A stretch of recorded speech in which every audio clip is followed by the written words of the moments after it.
ನಮಸ್ತೆ, ನಾನು retired employee Manjunath. ನಾನು ಕಮ್ಮನಹಳ್ಳಿ 63 ಆಯ್ತು, ಒಂದು 6 ಮಂತ್ಸ್ ಆಯ್ತು. ಮೋಷನ್ ಅಲ್ಲಿ ಬ್ಲಡ್ ಹೋಗ್ತಿತ್ತು. ಪೆಟ್ ಸ್ಕ್ಯಾನ್ ಮಾಡಿಸ್ದೆ, ಪ್ಲಸ್ ಅದೇನು ಕೊಲೊನೋಸ್ಕೋಪಿ ಇದು ಮಾಡಿಸ್ದೆ. ಅದರಲ್ಲಿ ಗೊತ್ತಾಯ್ತು.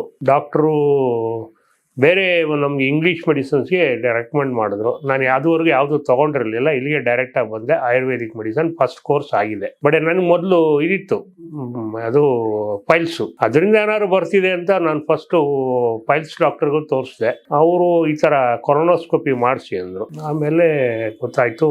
ತಿರ್ಗಾ ಇವ್ರ ಹತ್ರ ಹೋಗಿದ್ವಿ, ಏನೋ ಗ್ಯಾಸ್ಟ್ರೋ ಎಂಟ್ರಾಲಜಿ. ಅವರು ರೆಫರ್ ಮಾಡಿದ್ರು ಇವ್ರಿಗೆ, ಅನ್ಕಾಲಜಿಗೆ. ಅವರು ಏನೋ ಆಪರೇಷನ್ ಮಾಡೋಕ್ಕೆ ಫಸ್ಟ್ ಇದು ಮಾಡಿ ಅಂದರು, ಏನು ರೇಡಿಯೇಷನ್ ಪ್ಲಸ್ ಕೀಮೋಥೆರಪಿ ಅಂದರು. ನಮ್ಮ ಮನೇಲಿ ಯಾರು ಒಪ್ಪಲಿಲ್ಲ.